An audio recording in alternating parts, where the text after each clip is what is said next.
Hello and welcome to the A New Day Show. I'm super excited about this segment today because joining us is an empowered parent out of the Wilton, Connecticut area. And this parent is none other than Mrs. Jennifer Iannuzzi. And Jennifer and her family has a daughter who is or has been diagnosed for the past 4.5 years with the Smith-Magenis syndrome disease, otherwise being referred to as SMS. Not only were they caught by surprise about the diagnosis, however, when they began in search of local resources that could help them deal with what their family was experiencing, there was nothing locally. So she and her family set out on a voyage to secure resources that will not only empower them, but will empower other families as well. Jennifer, I want to thank you for coming to the A New Day Show. Thank you. Please take this time to introduce yourself to the viewers.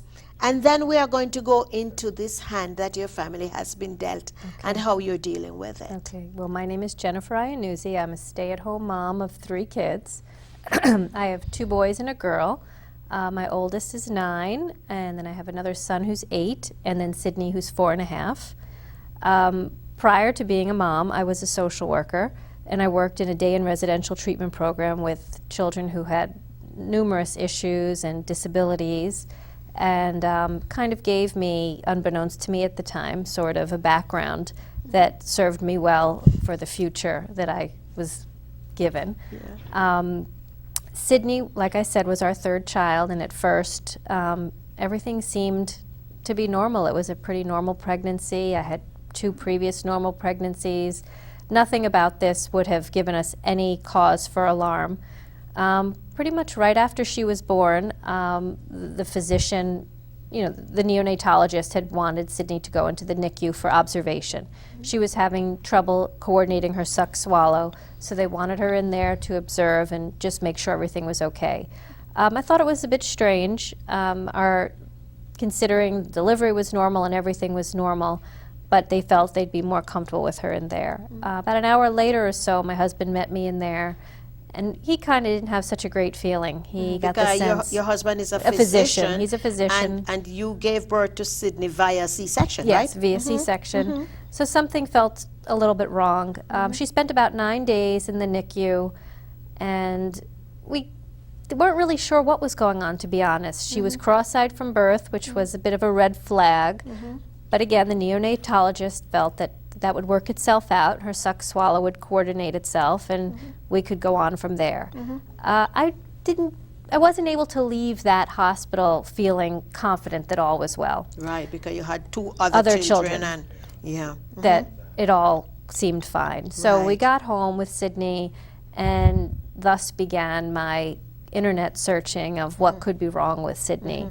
Unfortunately, in hindsight, I didn't get to enjoy her as much as I would have liked because I was on a quest to find out what wasn't because right. You knew not only from your husband's professional feedback and the other specialists, but your inkling as a mother. Yes. You had that feeling, and only mothers, sometimes we really cannot verbalize it. It's very true. It's that feeling. Yes, it was Something is not right.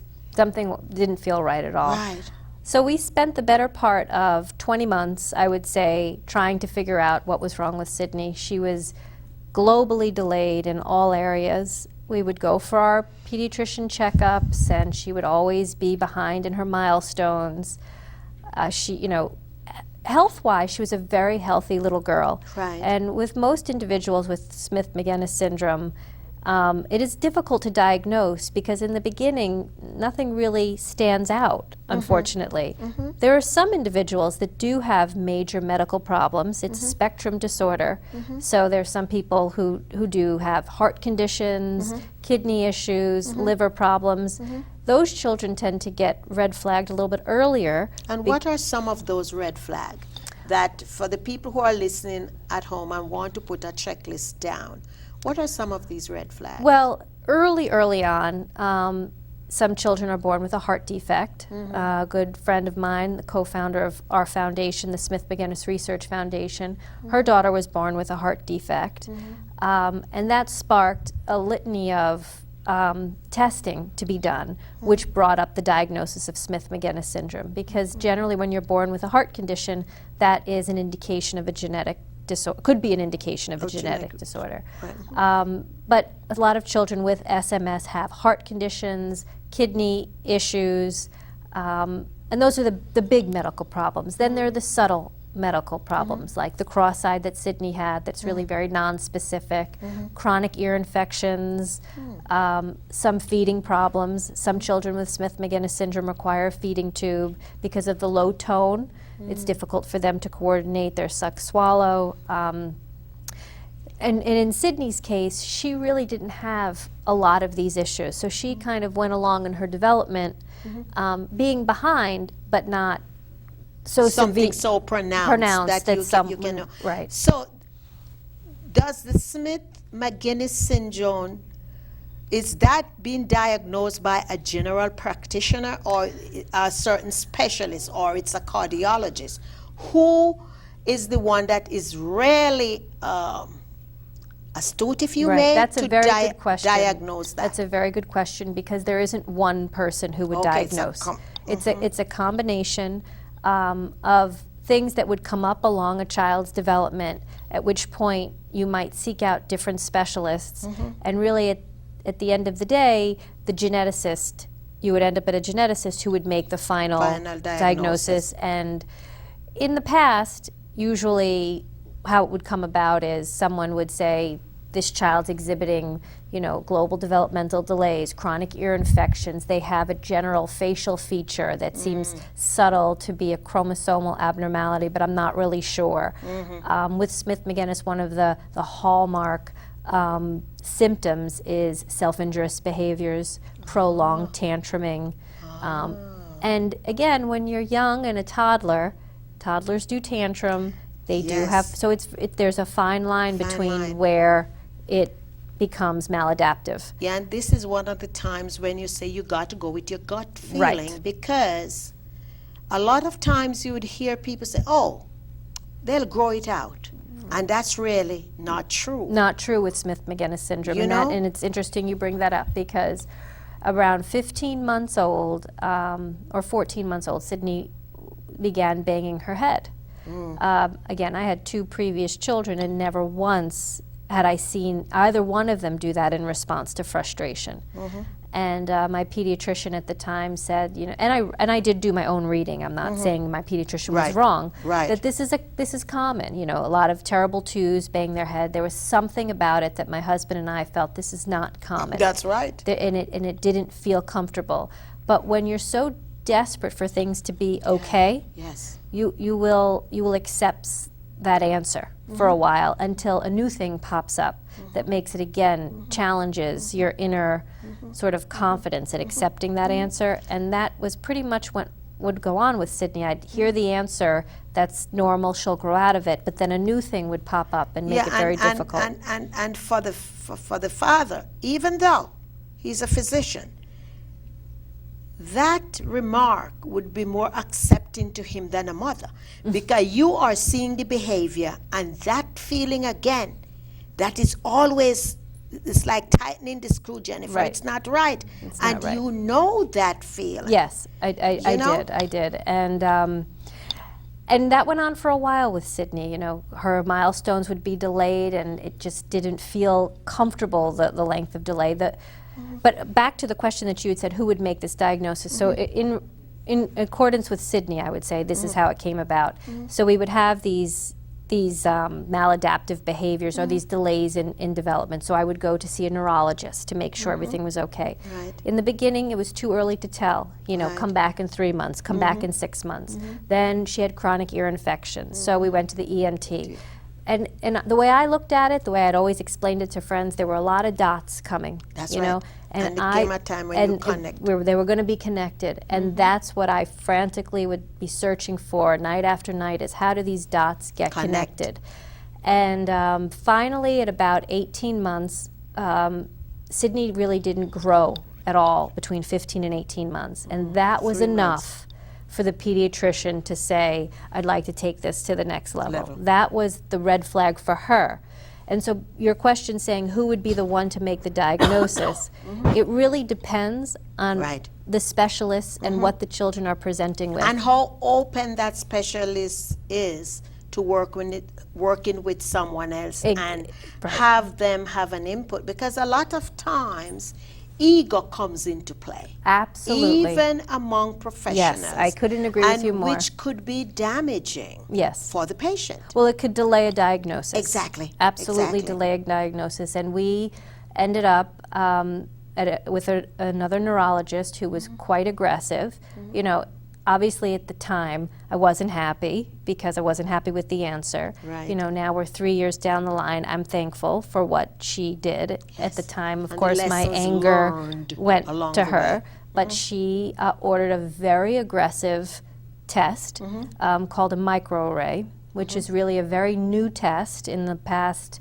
I mean, don't quote me on this as a scientific fact, but I would say it's been around for about 5 or 6 years, which is really fairly new in the medical world. And I won't have to quote you because it's okay. Exactly. Well, you know what I mean. What you found in your research. My research, That's right. And this special test has the ability to test for every known genetic syndrome. So basically, you don't have to, like what you were saying, have a specialist say, I think it could be this, let's test for this. This test would scan everything known. So she lessened the waiting curve. Prior to that microarray, what people would do is called a FISH test, which brings back to kind of what your statement had said earlier, where you'd go and say, well, they're having a heart condition, they're having this, it sounds like it could be another syndrome called Prader-Willis, let's do the FISH test for that. So you wait 2 weeks, that comes back negative, now where are you? Okay, well, let's go to another specialist and see what other symptoms they come up with. And that could take a family weeks to months to years to get a diagnosis. I mean, I know FISH stands for something. Unfortunately, I don't know what it stands for. But what Somebody can do the research. But what I find interesting is it is like fishing for a diagnosis. Fishing for a result. And so this specialist actually granted you a favor, which at the time you probably wasn't happy with. I wasn't happy with it. But with hindsight, now you're saying thank her. You. Yeah, because it's very much. I know a lot of families who, you know, one of the ways I have coped with this is I pretty much set out to find as many families like myself. You know, I really needed to belong somewhere.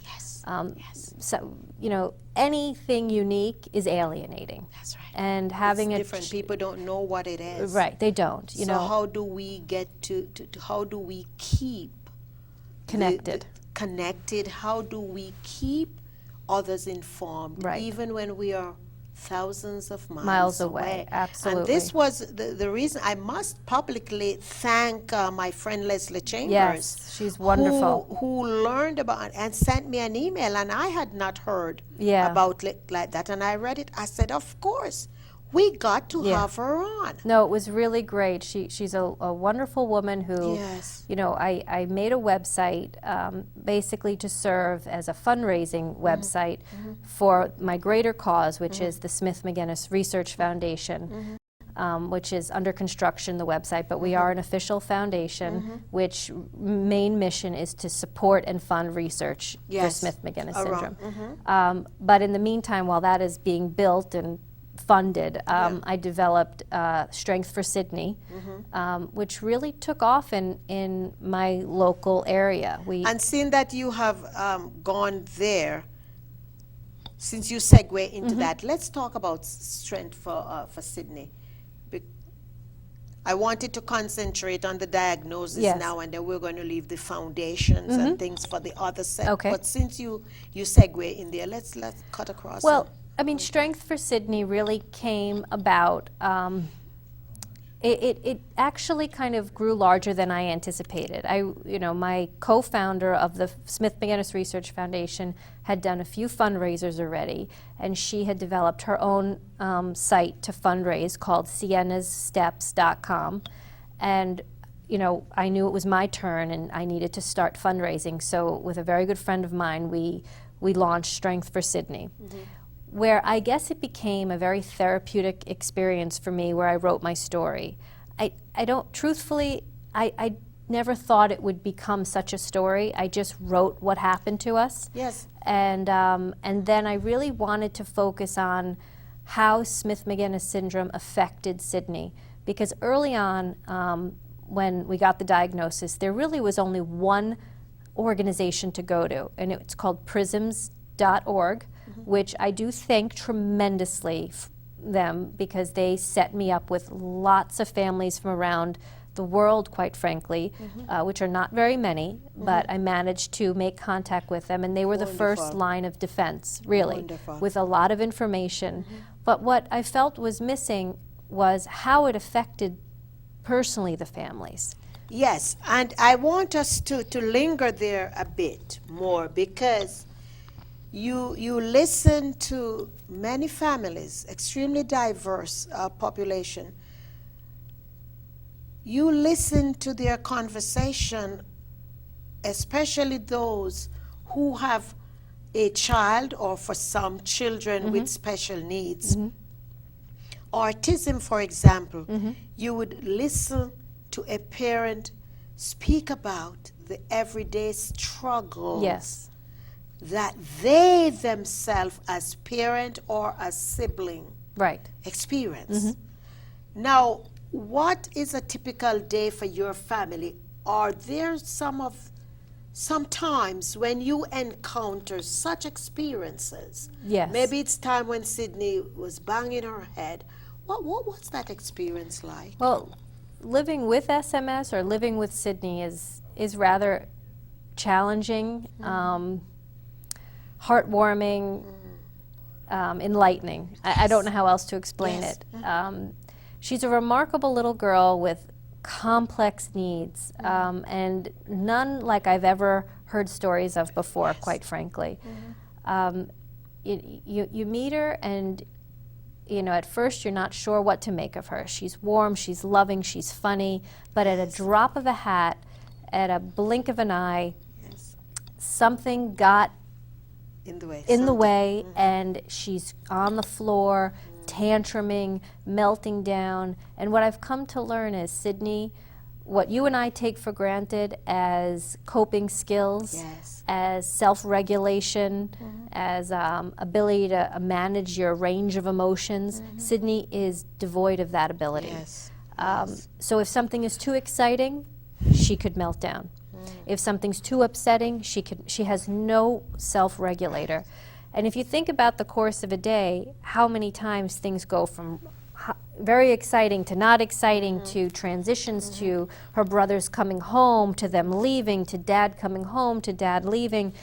On her own, she cannot manage all the changes. She needs constant one-on-one support, supervision, and redirection, and a lot of organization. For example, you start your day, first you're gonna get up and you're gonna brush your teeth, and you're gonna get dressed, and you're gonna have breakfast. You can organize your day. It's a first then sort of approach to your day. Right. Sydney needs outside help to do that. You're Yes. constantly repeating, You're first Sydney, reteaching her every day. every day. And unfortunately, and my hope is one day she will do it independent of me. Yes, and with the researches that you That's what I'm the hoping. organization is Right. committing to, for maybe if not in Sydney's lifetime, Exactly. in other Other. Sydney's Right. lifetime. I completely agree with that, and I've sort of accepted that maybe what we're doing today may not impact my daughter, but I'm okay with that. That's because all right. It's a legacy. It's a legacy. It's but a legacy it that also you're just creating. made me feel like there was a purpose. There was a purpose to sort of what happened to me. You know, you constantly try to find meaning. You know, why did this happen to me? And I'm not really someone who not enjoys, but my husband and I made a decision we were not going to wallow in what had happened to us. Exactly, you're going to bring joy I'm and, going and, to and bring awareness joy. Exactly. for others, because we are all in this world for different purposes. Right. And some of us evolve out of our sorrows. The Absolutely. legacies that we are entrusted with a Right. lot of times come out of the low moments It's very of true. our lives. And that's where I feel all this, that's the road it's taken me on. And if I could help one or two or three or four more families, that would be really great. And, you know, the goal really is to do research. You know, Smith-Magenis syndrome really is a microdeletion on chromosome 17. But the real crux of the problem with Smith-Magenis syndrome is the deletion of the RAI1 protein. We know that individuals with Smith-Magenis syndrome are deleted in this protein on, you know, we have two arms of our chromosomes, the short arm and the long arm. And for Smith-Magenis individuals, they're deleted on the short arm of chromosome 17. Okay. So they do not have as much of the RAI1 protein, so to speak, as a typical individual. And this lack of a protein or this lack of a chromosome or DNA or however you want to call it is really what is ultimately responsible for the erratic behaviors that you see in individuals with Smith-Magenis, with the maladaptive coping skills, the toddler-like tantrums. And one of the things I've learned over the course of these 3 years is although Sydney's receptive skills are actually almost age-appropriate in many areas, her emotional development is not. And one of the things they talk a lot about is the fact that her emotional development is likely to pretty much stop at age 2 or 3. And that to me was just unacceptable, you know. Yes. And I'm not saying that it may likely happen, but it gave me a reason to work hard, learn more and work hard. Acquire information, Because if there's she a lot can, out there. if she can develop receptively, then I'm going to do whatever it takes to get the help other her. half to That's get right, up there. that's right. And that's pretty much what I focus And on. you have some yes, pictures I do have some pictures of of Sydney. So I want you to show them to this camera. And there is Miss Beautiful This Miss is Sydney at a year old. Oh, look at her. She's gorgeous. Oh, how beautiful little blonde. Beautiful. That's her at Miss a year Sydney's. old. Look at those eyes. Beautiful. So, looking at that, Sydney is a normal-looking child. You would Yeah. never know.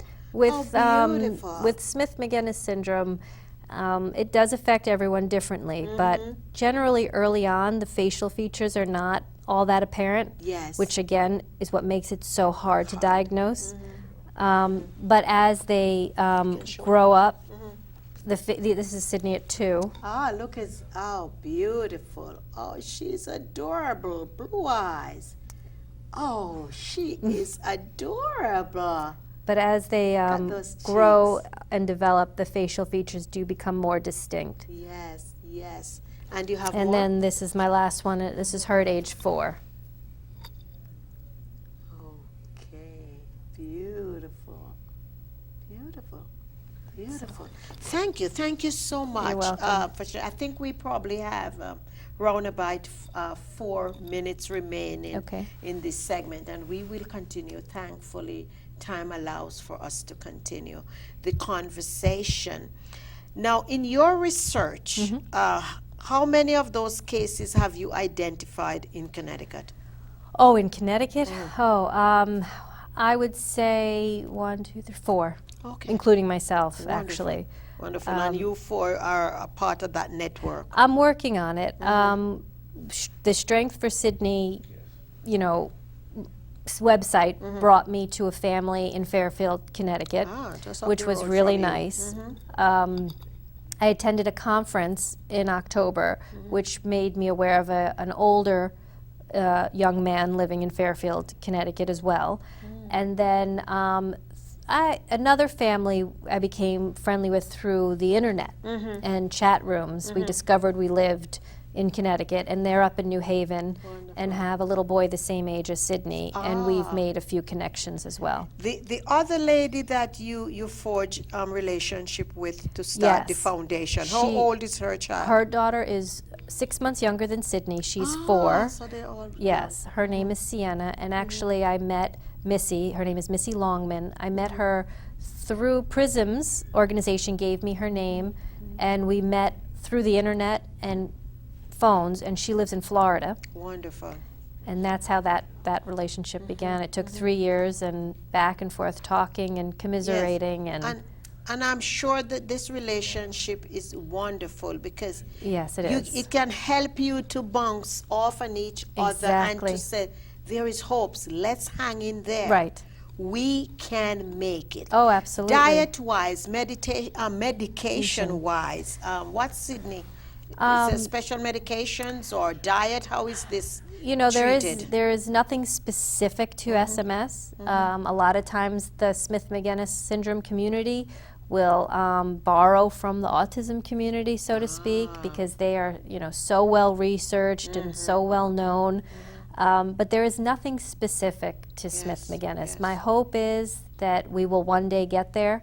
There could be some type of specific, Yes. you know, pharmaceutical intervention. A lot of times diets, because I have a friend now who is on hiatus in Jamaica, and for a few generations, her families were suffering from this disease and that disease, and then she figured enough is enough. I'm going to go searching. So she did a 14 years Wow. research. There are a lot and of families. Found out that it's like flour and all those stuff that Right. the entire family. Yeah, no, Was- there is a lot to be said for it. There are a lot of families that have gone the diet route and have found some good benefits, and Yes. it's definitely an area to explore. Well, we have come to the close of this segment, and I do pray that you are being empowered at home, because we never know what will be placed in our laps, and we need to understand the importance of go searching. A lot of times there are a lot of finger pointings, and people say, well, the system doesn't allow for this and it doesn't allow for that.